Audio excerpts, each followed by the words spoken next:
Amados irmãos e irmãs, graça e paz e misericórdia do Senhor a todos nós, tá?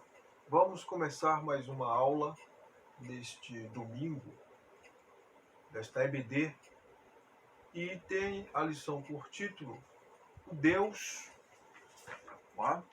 Proteção e bênção de Deus ao seu povo. Proteção e bênção de Deus ao seu povo. Os textos propostos são Isaías 45, Isaías 43 a 45. Tá? Inclusive é o texto áudio também. Então nós vamos analisar esses capítulos aqui dentro do tempo que nos foi proposto. É um texto muito rico. E nós diríamos o seguinte, vamos começar pelo capítulo 43 do profeta Isaías. Vamos intitular da seguinte maneira, Yahvé, o resgatador de Israel. Isaías 43. Yahvé, o resgatador de Israel. Yahvé é o nome de Deus no Antigo Testamento, um dos nomes de Deus no Antigo Testamento. Quer dizer, o Eterno, o Soberano. Muito bem. Versículo 1 de Isaías 43, eu convido você a abrir sua Bíblia e ler aí e ir acompanhando esse estudo. Amém? Diz assim, versículo 1 de Isaías 43. Deus, colocamos o seguinte tema, Deus é o Criador, formador e salvador do seu povo. Olha o que diz o versículo 1. Mas agora assim diz o Senhor, que te criou, ó Jacó, e que te formou, ó Israel. Não temas, porque eu te remi, chamei-te pelo teu nome, tu és meu. Então Deus é o Criador, Deus é o formador, aquele que formou, e aquele que remiu a Israel. Ele formou, ele criou, ele formou, criou como criatura, formou como povo, como nação, e remiu a Israel. Não temas, porque eu te remi. Chamei-te pelo teu nome, tu és meu. O versículo 2 diz, Deus chama o seu povo ainda como Jacó, cheio de maus costumes, não transformado, saído do Egito como um bando de 2,5 milhões de pessoas, e o transforma pelas provas, através das águas e do fogo, em Israel. O transforma através das águas, das provas, pelas provas que eles passaram, através pelas águas e pelo fogo, o transforma em Israel. Aí diz assim, não temas, somos sua propriedade. O versículo 2, que embasa isso, diz o seguinte, quando passares pelas águas, eu serei contigo. Quando pelos rios, eles não te submergirão, não te afogarão. E quando passares pelo fogo, não te queimarás, nem a chama arderá em ti. As provas pelas quais Israel passou eram providências divinas para purificar este povo, para levá-los, para burilar este povo. As provas eram o maçarico divino, podemos dizer assim, para tirar as impurezas, a escória, a escumalha de Israel. As provas devem ser vistas dessa maneira, para burilar o caráter, para infundir dependência, para mostrar a Israel e a nós que nós não somos nada sem Deus. Nós não somos autossuficientes, nós não sabemos tudo, aliás, nós não sabemos nada. Nós só sabemos aquilo que Deus nos permite que saibamos. O conhecimento vem dele. E a porta para o conhecimento também vem dele. Mas os homens estão se tornando altivos, achando que sabem alguma coisa sem Deus.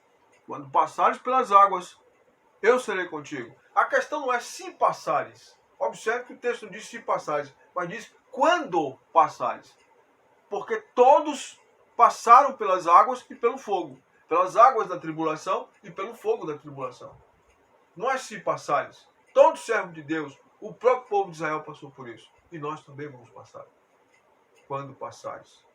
Nesta vida é certo que vamos passar, como Israel passou como nação, para ser purificado, não dos seus pecados, como expiação, mas ser purificado dos seus pecados como caráter, para ter o seu caráter trabalhado por Deus, para ter a sua formação em caráter, em forma de caráter, trabalhado por Deus. Sim, o Senhor utiliza o fogo da provação e utiliza as águas turbulentas para nos levar, nos encostar na parede e nos mostrar que nós não somos nada sem Ele, que nós dependemos dEle. e para extrair de nós o sincero clamor, extrair de nós o cara a cara, o olho no olho, a oração sincera, a oração que rasga o coração, a oração que quebra protocolos, a oração que é muito mais do que uma fórmula copiada e recitada, uma oração que sai de dentro. É nessa hora que o crente ora a verdadeira oração. Muito bem. Versículos 3 e 4 diz: Yahvé é o Deus Santíssimo, é o Santíssimo Deus de Israel. Agora, para Israel ser chamado assim, ou para Israel ser assim chamado, deveria ser santo também, visto que Deus deu nações em resgate de Israel. Ou seja, Israel serve e foi chamado pelo Santíssimo Deus. Ele também deveria ser santo para honrar esse Deus. Não é? Isso nos diz alguma coisa, irmãos? Será que nós somos crentes e devemos viver a nossa maneira sem santificar o Senhor? Israel deveria ser santo porque ele foi chamado pelo Santíssimo Deus. Esta é a santa vocação que foi dada a Israel. E o profeta Isaías fala sobre isso. Veja o que diz o texto. Isaías 43, 3 e 4 diz: Porque eu sou o Senhor, teu Deus, Santo de Israel, o teu Salvador. Deu o Egito por resgate, a Etiópia e Sebá por ti. Visto que foste precioso aos meus olhos, digno de honra, eu te amei, e darei homens por ti e os povos pela tua vida. Versículo 5 e 6 diz: Deus Yahvé, o Senhor, promete que, mesmo estando Israel sendo provado, surrado, espezinhado e cativo em outras nações, em ou para outras nações, como parte preparatória e disciplinadora, o trará de volta à sua terra. Não é o fim. Ou seja, mesmo diante das provas duríssimas que Israel como nação teve que passar, Deus promete que o traria de volta à sua terra, terminados os 70 anos do cativeiro. Certamente vos visitarei e vos farei e vos trarei de volta. Não é? Sim, e aí Israel oraria aquela oração sincera, né? Buscar-me-eis e me achareis quando me buscardes de todo o vosso coração. Irmãos, de todo o vosso coração. Nós precisamos chegar diante de Deus e pedir: Senhor, precisamos orar desta maneira, porque Deus nos leva a esses momentos. Israel foi levado a esses momentos através da fornalha da aflição. Ele foi levado através das águas caudalosas, das ondas tumultuosas que vieram e deram-lhe até o pescoço. Não temas, versículo 5, porque eu sou contigo. Trarei a tua descendência do Oriente, desde o Oriente, e a juntarei desde o Ocidente. Deus está dizendo que os traria mesmo estando eles no cativeiro. Antes de acontecer. Isaías profetizou isso 100 anos antes de acontecer o cativeiro babilônico. Direi ao norte: entrega ou dá, e ao sul: não retenhas. Trazei meus filhos de longe e as minhas filhas das extremidades da terra. Deus é o soberano. A todos os que são chamados pelo meu nome e os que criei para a minha glória e que formei e fiz, trazei o povo que ainda que tem olhos é cego e surdo ainda que tem ouvidos. Que coisa, né?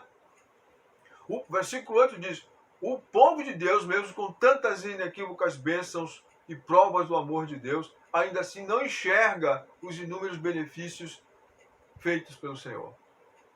Por isso que o versículo diz: trazer o povo que tem olhos, mas não enxerga. E embora tenha ouvidos, só escuta e não ouve a voz de Deus. É assim hoje também, irmãos.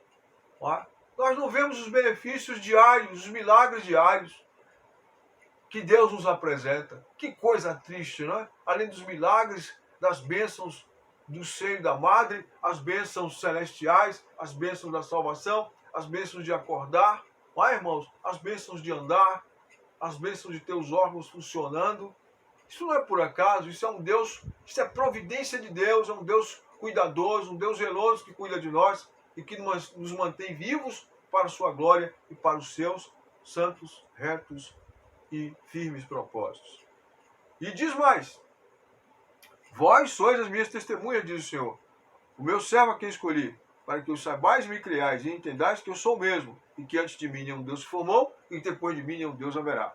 Deus diz a Israel: eu sou o único Deus, vocês são minhas testemunhas. Deus comissiona o seu povo como testemunhas. Não é? Versículos de 11 a 13 diz: Yahvé é o único Deus soberano. O único Deus soberano. Não é? A obra de salvação não é um acaso ou um talvez. Ele possui poderes plenos e totais e ele é invencível. Sua potente mão dirige a história. Aleluia. Sua potente mão dirige a história. Aleluia. Louvado seja Deus. Olha o que diz o versículo 11. Eu, o Senhor, eu sou o Senhor. Eu sou o Senhor e fora de mim não há Salvador. Versículo 12. Eu anunciei a salvação, realizei-a e fiz ouvir. Deus anunciou e ele a realizou através de Cristo, seu Filho, enviado por ele, e a fez ouvir através da pregação, através do Espírito Santo dos seus servos. Ah? E mais, Deus estranho não houve entre vós, pois vós sois as minhas testemunhas, diz o Senhor, eu sou o Senhor, eu sou Deus. Antes que houvesse dias, eu sou. Antes que houvesse dia, eu sou. E ninguém há que possa se livrar das minhas mãos. Agindo eu, quem impedirá? Yahvé mostra a sua onipotência, mostra que ele tem controles e poderes plenos de toda a situação, em todos os tempos, em todas as épocas e em toda a história. E ele diz isso ao seu povo. Deus Yahvé, Cristo, Santo, Criador e Rei, Autor de nossa salvação. Ele é o caminho no deserto, a luz na densa escuridão, a ponte sobre o precipício, sobre o abismo. Aleluia. Assim diz o Senhor, versículo 14, o que vos redime, o Santo de Israel, por amor de vós, enviarei inimigos contra a Babilônia, e os de lá, e a todos os de lá farei embarcar como fugitivos, isto é, os caldeus, nos navios com os quais se vangloriavam. Versículo 15, eu sou o Senhor, o vosso santo, o Criador de Israel, o vosso rei. Que coisa maravilhosa. Diz mais, o versículos 16 e 17 diz que o Senhor, assim diz o Senhor, o que outrora preparou um caminho no mar e nas ondas impetuosas uma vereda. Falando sobre a passagem do povo de Israel no Mar Vermelho, o milagre que Deus operou, abrindo o mar e as águas foram quais muro, à direita e à esquerda, e o povo passou a pé enxuto pelos abismos das águas. Não é? O que fez sair o carro e o cavaleiro, não é? O carro e o cavalo, melhor dizendo, o exército e a força jazem juntamente lá e jamais se levantarão, extintos, apagados com uma torcida. Falando inequivocamente aqui sobre a derrocada que o Senhor Deus, Yahvé, impôs ao exército de Faraó, precipitando-os, afogando-os nas águas do Mar Vermelho. Mas Israel passou, não é? Israel passou, como diz o cântico, Israel passou. Louvado seja Deus. Versículos 18 e 19 diz, Isaías 43, Yahvé, o Deus das coisas novas. Que nos diz, esqueçam o passado. Olha o que diz esses versículos maravilhosos, 18 e 19 de Isaías 43. Não vos lembreis das coisas passadas, nem considereis as antigas. Eis que faço coisa nova, que está saindo à luz. Porventura não o percebeis? Eis que porei um caminho no deserto e rios no ermo. Deus está dizendo, disse ao seu povo, que eles deveriam se esquecer das coisas passadas. Que eles deveriam se esquecer das experiências amargas, aquilo que foi negativo. Lógico, tirar um aprendizado, mas não ficarem remoendo os erros antigos, os pecados antigos, os fracassos antigos, mas olharem para sempre. Olharem para frente, melhor dizendo. Olharem sempre para frente. Esquecerem as coisas antigas. Isso não vai levar a nada, isso não ia levar a nada, e diz-nos hoje a mesma coisa. Não se lembrem das coisas passadas. Não fiquem remoendo, como diz um ditado popular, um adágio popular, sabedoria popular. Águas passadas não movem moinhos. Não é?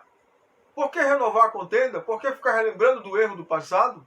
Isso não vai fazer bem. É como reviver a experiência negativa que se passou há 30, 40 anos atrás. Hoje, o indivíduo sente as mesmas emoções negativas de quando as vivenciou naquele dia que o fato aconteceu, os fracassos, o pecado, a palavra que não devia ser dita. Não vos lembrei das coisas passadas, nem considerei as antigas, porque o Senhor Deus disse a Israel a mesma coisa e disse: eis que faço coisa nova, que está saindo à luz, porventura não o percebeis? Vocês não estão percebendo que Deus está fazendo coisa nova? Não é? Que esse tempo que nós estamos vivendo é porque Deus quer que nós vivamos esse tempo? Não é? Por que dizer que os tempos passados foram melhores do que esse? Se nós estamos às portas da ressurreição, se nós estamos às portas do arrebatamento da igreja, se nós estamos vendo a olhos nus os sinais que nos mostram que o fim chegou, minha gente. Nós somos uma geração privilegiada. Estamos vivendo um dos grandes sinais da volta de Jesus, está em Mateus 24, epidemias. Não é? Nós estamos vendo o desenfreado avanço do pecado, a corrupção geral tomando conta da humanidade, tal qual foi no dia de tal e qual foi aconteceu nos dias de Noé. Diante dos nossos olhos, somos privilegiados, tá? Porque estamos vendo isso, e isso nos anuncia a iminente volta do Senhor Jesus Cristo, louvado seja Deus. Eis que porém um caminho no deserto e rios no ermo. Senhores, a salvação é um caminho no deserto, e o caminho é Cristo. A salvação é um rio no ermo. É um rio no ermo. Este mundo é um deserto espiritual. Este mundo é um deserto moral. Este mundo é uma sequidão, é um ermo moral. É um ermo espiritual. Mas Deus colocou o caminho no deserto e o rio no ermo. Esse rio, esse caminho é Cristo. Glória a Deus. Veja, vamos ver aqui. O versículo 22 diz: contudo não me tens invocado, ó Jacó, e de mim te cansaste, ó Israel. Que coisa triste. 2 erros graves que Israel cometeu. Se não invocavam o Senhor e se cansou do Senhor. Que coisa triste. Será que está acontecendo isso conosco hoje, irmãos? Será que o povo de Deus não está se cansando de invocar o Senhor? Não gostamos mais de orar? Não existe mais culto de oração na igreja? Não existe mais aquelas manhãs de buscar o Senhor enquanto se pode achar? A palavra de Deus diz: põe a sua boca no pó, rasga o seu coração, rasga as suas vestes. O texto de Joel diz: rasgai o vosso coração e não as suas vestes. No Antigo Testamento, e até Caifás diante de Jesus rasgou as vestes, mas o texto sagrado diz, Joel 2,13, rasgai o vosso coração e não as vossas vestes. Chorai perante o Senhor, choro sincero, choro de quebrantamento. Quebra o protocolo, sai do ritualismo.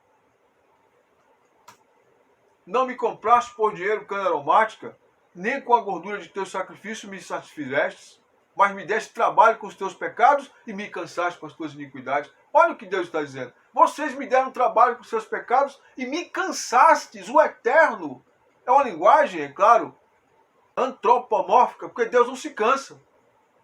É o antropomorfismo. Deus não se cansa. Não pense que Deus se cansa, porque Deus não se cansa. Mas é uma forma de Deus dizer que o povo dele, entre aspas, ele deu trabalho, lhe infligiu uma tarefa pesada, que consumiu o tempo do Senhor. E isso acontece conosco também. De forma antropomórfica, Deus diz que se cansou, mas Deus não se cansa, porque Ele é eterno, Ele é todo-poderoso. Eu mesmo, olha o que ele diz. O versículo 25 diz: eu mesmo sou o que apago as tuas transgressões, e por amor de mim e dos teus pecados, não me lembro. Apesar de todo esse quadro, Deus diz que está disposto a apagar as transgressões do seu povo. Esta promessa é para nós. Deus apagou os nossos pecados em Cristo Jesus, nosso Senhor, e desfez as nossas transgressões por amor dele. Não por amor de nós, mas por amor do santo nome dele. Olha, o versículo 25 diz a dedução que nós chegamos. Yahvé, a conclusão que nós chegamos. Yahvé, o Deus que perdoa e que cancela a dívida do seu povo. Não é? Eu, diz o Senhor, eu mesmo sou o que apago as tuas transgressões. Por amor de mim e dos teus pecados, não me lembro. Que promessa maravilhosa, né? Deus, como diz o profeta, outro profeta, Miqueias 7,19, tornará pedaço de nós, lançará as nossas iniquidades nas profundezas do mar. E alguém já disse, mar do esquecimento. Ah, glória a Deus. E agora nós vamos para o capítulo, ainda concluindo o capítulo 43, que diz, versículo 26, desperta minha memória, entremos juntos em juízo, apresenta as tuas razões para que te possa justificar. Teu primeiro pai pecou, os teus pais prevaricaram contra mim, pelo que profanarei os príncipes do teu santuário, entregarei Jacó à destruição, Israel ao próprio. Isso aqui sempre vem a correção, né? Sempre vem a ameaça, caso não sejam atendidas os convites da graça e da misericórdia, vem o julgamento. Mas Deus ainda assim convida, Yahvé ainda convida o seu povo a apresentar suas razões. Deus é um Deus que quer ouvir nossas queixas. Não é problema apresentar queixas diante do Senhor, não. Há uma diferença entre queixa e murmuração. Queixa é dizer o quanto a vida é difícil. É dizer o quanto é difícil obedecer ao Senhor, devido às nossas fraquezas, devido às nossas limitações, devido à luta que temos diária contra a nossa própria natureza, porque o nosso primeiro inimigo somos nós mesmos, a nossa própria natureza, que está dentro de nós, que quer fazer aquilo que não agrada a Deus, que quer tomar uma direção contrária àquela que Deus quer que nós venhamos aí. Então temos que falar do fardo. Murmuração é se queixar de forma diferente, de forma amarga, é falar mal de Deus, é falar mal da comida, é falar mal do vento, é falar mal da chuva, é falar mal de tudo. Isso é murmuração. É duvidar da potencialidade, do poder de Deus para nos ajudar, é duvidar do amor de Deus, é duvidar da intenção ou das intenções do Senhor para conosco. Isso é murmuração. Entende? Não devemos fazer isso, mas se queixar é permitido. Agora vamos para o capítulo 44. Yahvé é o soberano. Continua. Versículo 1 diz, sua escolha é soberana. Jacó, Israel, é chamado desde o ventre. Observe o versículo 1. Agora, pois, ouve, ó Jacó, servo meu, ó Israel, a quem escolhi. O versículo 3 diz, a promessa é efusiva e transbordante do derramamento do Espírito. O versículo 3 já tem essa promessa maravilhosa aqui. Ele promete derramar água sobre a terra seca, sobre o sedento e sobre a posteridade e sobre a nossa descendência. Preste muita atenção. Assim diz o Senhor que te criou e que te formou desde o ventre e que te ajuda. Não temas, ó Jacó, servo meu. Ó amado, a quem escolhi? Porque derramarei água sobre o sedento e torrentes sobre a terra seca. Derramarei o meu espírito sobre a tua posteridade e a minha bênção sobre os teus descendentes. Esta água aqui não é simplesmente uma água de chuva. Não é esta água que Deus está falando aqui. É uma metáfora que Deus está utilizando. Aliás, é uma das metáforas que fazem alusão ao Espírito de Deus, é a água. Porque derramarei água sobre o sedento. Observe. Sobre a terra seca. E derramarei o meu Espírito sobre a tua posteridade. E a minha bênção sobre os teus descendentes. Veja. Por que que Deus diz que vai derramar água sobre a terra seca, sobre o sedento e sobre a posteridade? Porque é um terreno que está pronto para receber esse derramamento. Esse derramamento foi providencialmente feito pelo Senhor no dia de Pentecostes, quando ele derramou o Espírito. Era uma promessa, mais uma promessa feita por Deus, só que desta vez no livro de Isaías, que ele derramaria o seu Espírito sobre a nossa descendência e a nossa posteridade. Mas essa descendência tem que ser uma terra seca. Lógico, se derrama a chuva sobre a terra seca, a terra que está precisando. E outra característica, a terra sobre o sedento. Muitas pessoas hoje perguntam por que o Espírito de Deus não é derramado sobre mim? Na verdade, ele já foi derramado. Mas por que, que ele não abunda na minha vida? Porque a sua presença não é efusiva? Porque você não tem sede. Você não tem sede. Nós, muitas vezes, não temos sede, não somos essa terra seca. Existe algo positivo e negativo em ser uma terra seca. Primeiro, ser uma terra seca significa que você está sem a presença de Deus. Você está precisando de chuva. Mas você pode ser uma terra seca, tendo a presença de Deus, e estar passando por um período de estiagem como prova providenciada pelo Senhor. Deus providenciou que você esteja passando por esta prova, você esteja nessa sequidão, para que você saiba, para que você reconheça que você precisa ser inundado pela graça dele. Que você precisa ter o seu coração inundado pelo Espírito dele. Então você é esta terra seca. Se identifica com essa terra seca aqui. Que ele diz, derramarei águas, derramarei água. Porque derramarei água sobre o sedento e torrente sobre a terra seca. E outra característica é o sedento. Além de você ser uma terra seca, você está passando por um período de sequidão espiritual, porque a vida espiritual tem um período de sequidão. Está lá no Salmo 1, não é? Fala sobre o momento da sequidão. O justo está plantado junto a corrente de água e não teme a sequidão, porque vem a sequidão.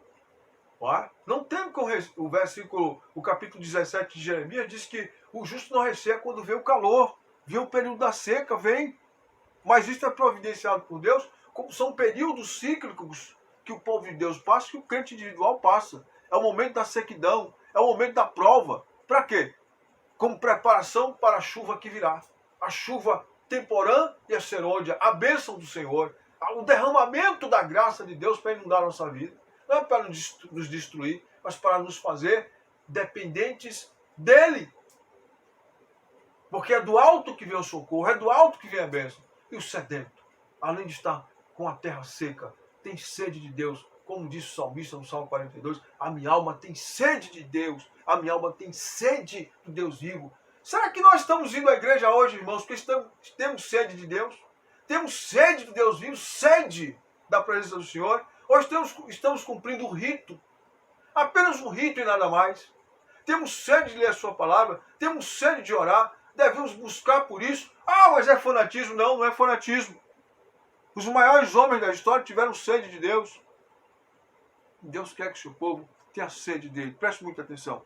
A promessa efusiva e transbordante do derramamento do Espírito é sobre a terra seca, a terra que está passando por uma prova, a vida que está passando por uma prova, está passando pelo período da sequidão. Você não é uma terra seca, você está passando por um período de sequidão. Existe a terra seca porque é ímpio, porque é perverso, porque está longe de Deus. Mas não, você não é essa terra. Você está passando por um período de sequidão. E como está passando por um período de sequidão, você está sedento pela chuva espiritual, pela bênção, pelo derramamento da graça de Deus, do seu Espírito na sua vida. Pela efusão desse Espírito que já foi derramado. E terceiro, ele promete que além de derramar sobre nós, ele vai derramar sobre a minha descendência, sobre a minha posteridade e sobre a minha descendência, sobre meus filhos e sobre os filhos dos meus filhos, sobre os seus filhos e sobre os filhos dos seus filhos. Que coisa maravilhosa! E brotarão como erva após a chuva, como salgueiros junto às correntes d'água. Um dia, um dirá, eu sou do Senhor, o outro se chamará do nome de Jacó, o outro ainda escreverá na própria mão, eu sou do Senhor, e por sobrenome tomará o nome de Israel. A bênção vai ser completa. A bênção vai ser completa, essa é a promessa de Deus. Agora, irmãos, há alvos a serem alcançados. Nós não podemos achar que essas promessas vão se cumprir como tirar uma fruta madura no pé, não. Nós temos que fazer a nossa parte. Nós temos que aceitar os processos que nós temos que passar. As provações, as águas transbordantes, às vezes transbordam. Os rios transbordam, a enxurrada vem. E vem o fogo também, o maçarico. Do ourives para tirar o fogo, através do fogo para tirar a impureza da pedra preciosa, do ouro, do rubi, do diamante, e por aí vai, do cristal. É isso. Versículo 6 diz, Yahvé, em Cristo, o primeiro e o último, assim como está escrito em Apocalipse 1:8. Diz assim, versículo 6. Assim diz o Senhor, Rei de Israel, seu Redentor, o Senhor dos Exércitos, eu sou o primeiro e eu sou o último. Além de mim não há Deus. O mesmo que está em Apocalipse 1:8, quando Jesus disse a João, na ilha de Patmos, eu sou o Alfa e o Ômega, o princípio e o fim, diz o Senhor Deus, aquele que é, aquele que era e que há de vir, diz o Senhor, o Todo-Poderoso. Aleluia! Não é? E o versículo 7, ele continua dizendo, no capítulo 44, quem há como eu, feito predições desde que estabeleci o mais antigo povo, que eu declare e exponha perante mim, que anuncie essas coisas futuras, as coisas que ainda hão de vir, né? Não vos assombreis nem temais, acaso desde aquele tempo não vou-lo fiz ouvir, não vou-lo anunciei? Vamos adiantar um pouquinho aqui? Vós sois as minhas testemunhas. Há outro Deus além de mim? Não, não há outra rocha que eu conheça. Não é? Vamos adiante. Versículo 21 diz assim. Yahvé, o Deus Criador e fiel remidor do seu povo. Preste muita atenção. Lembra-te destas coisas, ó Jacó, ó Israel, porquanto és meu povo. Eu te formei, tu és meu servo. Ó Israel, não me esquecerei de ti. Versículo 21. O versículo 22, ele diz, desfaço as tuas transgressões como a névoa e os teus pecados como a nuvem. Torna-te para mim, porque eu te remi. Yahvé, o Deus que vem formando o seu povo ao longo da história. Yahvé é o Deus que resolve o problema maior do seu povo, o pecado, através da expiação, remindo, isto é, pagando o débito do seu povo. É o que nós vemos no versículo 22. Vamos ver? O que está escrito no versículo 22? Aqui, desfaça as tuas transgressões como a névoa e os teus pecados como a nuvem. Torna-te para mim, porque eu te remi. Yahvé, o Deus que resolve o maior problema do seu povo, o pecado. Através da expiação, isto é, através do sacrifício de Cristo, Deus resolveu de uma vez por todas o problema do pecado do seu povo. Expiação significa oferecer um sacrifício para que os obstáculos sejam removidos e as exigências da justiça divina sejam plenamente satisfeitas. Isto é o que é expiação. Expiar o pecado quer dizer oferecer um sacrifício perfeito para que o pecado seja penalizado na vítima oferecida, os obstáculos à comunhão sejam removidos, a mente satisfeita, e então a paz é feita entre as partes. Isso é expiação. E então aquele que oferece o sacrifício, que recebe esse sacrifício, é considerado remido, isto é, quitado o débito. Débito quitado plenamente, tetelestai, foi isso que Jesus falou, está pago completamente. Deus soberano, Yahvé é o Deus soberano, que fez e criou todas as coisas, sem ajuda de nenhum outro. Versículo 23 ele diz, regozijai-vos aos céus, porque o Senhor fez isto, exultai, exultai, vós, ó profundezas da terra, retumbai com júbilo, vós montes, vós bosques e todas as suas árvores, porque o Senhor remiu a Jacó e glorificou, e se glorificou em Israel. Oh, glória a Deus! E diz mais, Yahvé, o Deus que confirma a palavra dos seus servos, que comprometeu-se, que comprometeu o quê? Que prometeu o quê? Apesar dos juízos contra Jerusalém, ela seria reconstruída. Que chamou a Ciro, quando este ainda nem sequer ainda existia. Vamos ver isso? Versículos... Ciro foi chamado 150 anos antes. Que chamou a Ciro, quando este ainda nem sequer existia, nem estava vivo. Cerca de 150 anos antes. Deus é tremendo. Assim diz o Senhor, que te redime, o mesmo que te formou desde o ventre materno. Eu sou o Senhor, que faço todas as coisas, que sozinho estendi os céus, que sozinho espraiei a terra. não teve anjo, não teve ninguém ajudando ele. Ele fez sozinho, porque ele é todo poderoso. Ele não precisa de ninguém. Nós é que precisamos dele. Os anjos precisam dele. Todo o universo depende dele. Mas ele não depende de ninguém. A ele seja a glória, o domínio, o poder, a majestade para todo sempre. Que confirmo a palavra do meu servo. Você está vendo? Que confirma a palavra do meu servo, e nós podemos aqui dizer sem nenhum erro, fazer esse acréscimo. Fazemos esse acréscimo sem nenhum erro. Que sou eu que confirmo a palavra dos meus servos e cumpro o conselho dos meus mensageiros. Que digo a Jerusalém, de Jerusalém, ela será habitada, e das cidades de Judá, elas serão edificadas. E quanto às suas ruínas, eu as levantarei.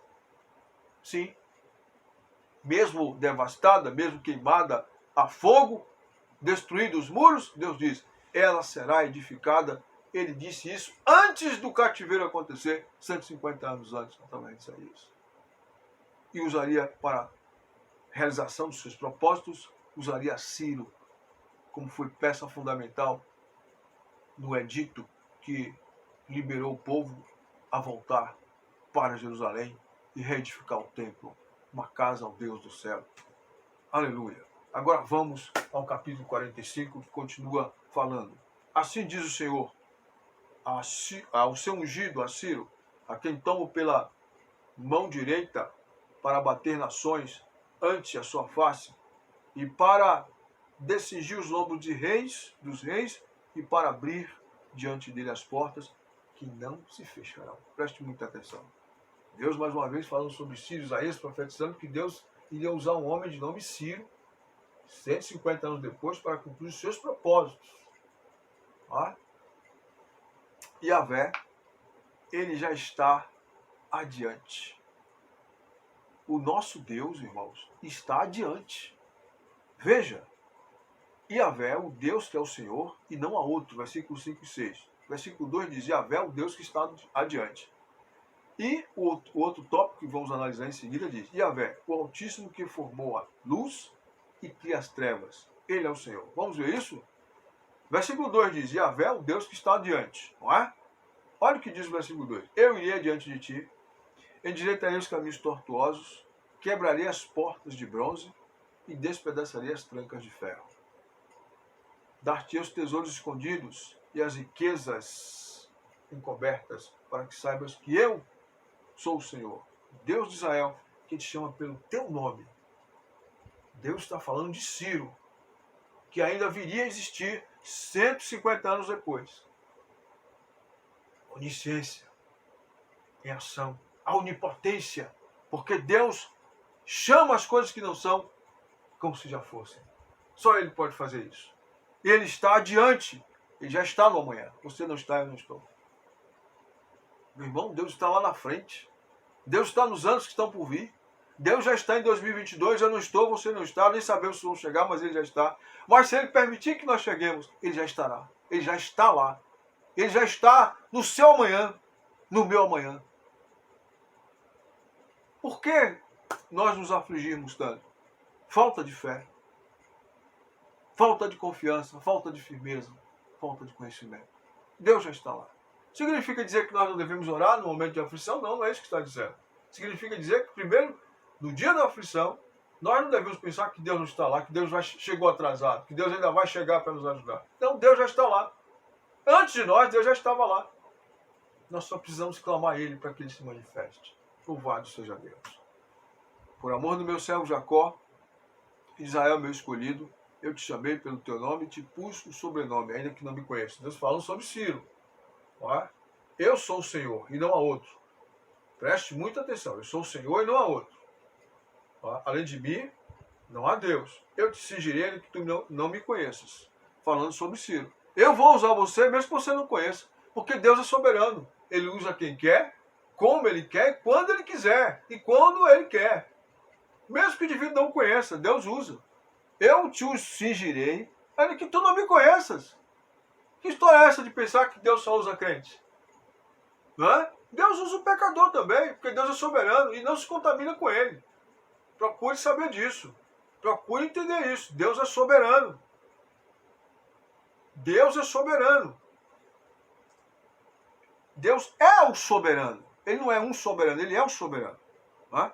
Para que saiba até o nascimento do sol e até o poente que além de mim nenhum Deus formou. Eu sou o Senhor e não há outro. Observe, eu formo a luz e crio as trevas. Faço a paz e crio o mal. Eu, o Senhor, faço todas as coisas. Sim. Como parte do plano eterno de Deus, não é? Como o mal teve a oportunidade de evidenciar-se e evidenciou-se, Deus então criou o mal. Criar quer dizer dar oportunidade para que se evidencie, para que venha à tona, para que as intenções sejam reveladas, para que os propósitos sejam externados. E não foi assim na eternidade passada com os anjos, que eram santos e perfeitos, mas tiveram o livre-arbítrio para evidenciarem suas reais intenções para com o eterno, e ele já as sabia de antemão? Sim. Que ia acontecer a rebelião? Sim. E não foi assim com o homem no Éden? Deus, ao criá-lo, foi pego de surpresa, como que sendo surpreendido com a traição de Adão e Eva? Não, ele já sabia o que ia acontecer. Porque a Escritura Sagrada diz que Cristo foi morto e conhecido antes da fundação do mundo. Ora, muito antes do mundo ser fundado, e muito antes de Adão ser criado, e muito antes dos anjos existirem. Significa dizer que Deus já sabia de tudo, como sabe todas as coisas, de antemão, pela sua onisciência, pela sua presciência. E ele diz, eu formo a luz, sim, e crio as trevas. Eu permito que elas existam, tanto trevas físicas que foram criadas por ele, quanto trevas espirituais, porque os anjos maus não existiriam e não se tornariam anjos maus se Deus assim não o permitisse. Não significa dizer que ele quis, mas que ele permitiu. Não é? E a partir disso aí, Deus cria o mal. Por opção do ser humano, por escolha, Deus permite e cria o mal para o ser humano. Deus cria o mal para aqueles que querem o mal, para aqueles que optam pelo mal, para aqueles que desejam o mal, para aqueles que abraçam o mal, para aqueles que cultuam o mal. Sim. E cria as trevas para aqueles que querem as trevas. Deus não é o autor das trevas, porque ele é luz e não há trevas nenhuma. Mas quando diz que ele cria, quer dizer, ele evidencia, ele dá como pagamento trevas àquele que quer trevas. Não é? Deus é o Deus que promove tempos de paz e tempos de guerras também. Quando os pecados dos homens se multiplicam e acumulam-se até os céus, Deus permite e envia sentenças para que os homens guerreiem entre si. Porque negaram o príncipe da paz e os homens não terão paz, então Deus permite que o inimigo entre em ação como sentença contrária aos homens por terem se rebelado contra ele. Deus é o soberano, senhores. Diante de Deus, o homem em sua estrutura não passa de um caco entre outros cacos. Veja esses versículos que diz: Deus promete salvar Israel, versículo 17. Deus, Yahvé, criou a terra para ser habitada, não um caos, versículo 18. E Yahvé convoca, através de Jesus, a todos para olharem para ele. Vamos ver esses textos aqui. Primeiro, nós vamos ver Deus, diante de Deus, o homem, em sua estrutura, não passa de um caco, entre outros cacos. Vamos ver o versículo de 9 a 11, diz assim. Versículo de 9 a 11. Diz assim: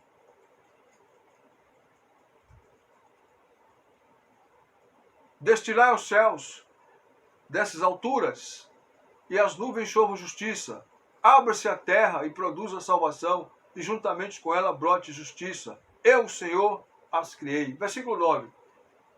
Deus diz: o homem não passa, em sua estrutura, de um caco entre outros cacos. Olha o que o versículo 9 diz: ai daquele que contende com o seu Criador.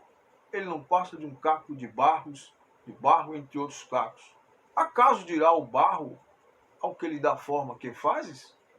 Ou a tua obra não tem alça? A tua obra não tem alça. Ai daquele que contende com o pai. Ai daquele que diz ao pai: por que geras? E à mulher: por que dás à luz? Está vendo? O homem não pode, não deve dizer isso diante do seu Criador. Porque o homem é um caco entre outros cacos. Os seres humanos não passam de barro, vasos de barro. E na sua pecaminosidade, na nossa pecaminosidade, a nossa estrutura lembra cacos de barro, irmãos. Nós caímos e quebramos. Um vaso de barro, uma tigela de barro, uma moringa, onde se conserva a água, onde se abriga a água, né? onde se põe água potável para beber. Aquilo é um vaso frágil, útil, porém frágil. A menor pancada ele estala e trinca, e até quebra. Assim somos nós, cacos entre outros cacos. Não é? Seres humanos são cacos. Que coisa, para que tanto orgulho? O que te diferencia do outro? Um diploma? Você é um caco, continua sendo um caco. O saber, você é um caco, eu sou um caco, nós somos cacos de barros. E diz mais, não é? Versículo, Deus promete salvar Israel, versículo 17. Vamos ver aqui? Versículo 11 ainda, diz assim, ó. Assim diz o Senhor, o Santo de Israel, aquele que te formou. Quereis acaso saber as coisas futuras? Creis das ordens acerca dos meus filhos e acerca das obras das minhas mãos? Eu fiz a terra e criei nela o homem. As minhas mãos estenderam os céus e a todos os seus exércitos das minhas ordens. Vocês querem saber as coisas futuras? Vocês querem saber mais do que eu? Aí Deus diz, eu criei o homem, criei a terra e nela coloquei o homem, e as minhas mãos estenderam os céus e a todos os seus exércitos das minhas ordens. É a este que devemos temer, é a este que devemos amar, é a este que devemos cultuar. E o versículo 17 diz, Israel, porém, será salvo pelo Senhor, com uma salvação eterna.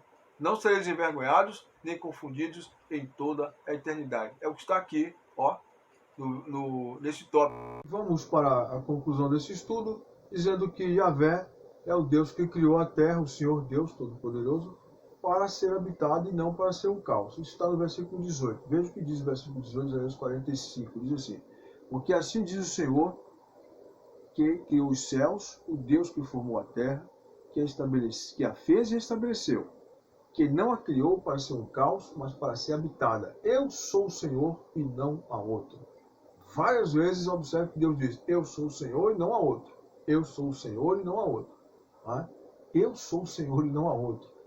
Veja, de forma enfática ele afirma isso. Que coisa maravilhosa. E por último, Yahvé é o Deus que, através de seu Filho Jesus Cristo, o Messias, diz, todo joelho irá se prostrar diante dele, e toda língua confessará Jesus como Senhor. Como está escrito em Filipenses 2, de 8 a 10, e Romanos 14, 8 diz que por mim mesmo jurei que toda língua confessará e todo joelho se dobrará diante de mim. Porque importa que cada um de nós compareça diante do tribunal de Cristo. E o texto sagrado diz assim, vamos ao texto? Olhai para mim e sede salvos, vós todos os limites da terra, porque eu sou Deus e não há outro. Observe de novo a afirmação, eu sou Deus e não há outro. Porque por mim mesmo tenho jurado, da minha boca saiu o que é justo, e a minha palavra não tornará atrás. Diante de mim se dobrará todo joelho e jurará toda língua.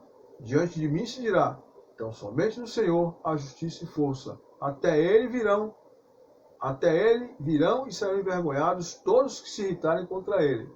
Mas no Senhor será justificada toda a descendência de Israel e nele se gloriará. Meus irmãos, e diz mais, diante de mim se dirá tão somente no Senhor a justiça e força. Meus irmãos, que textos maravilhosos. Que a graça do Senhor Jesus Cristo seja conosco em abundante misericórdia. Amém.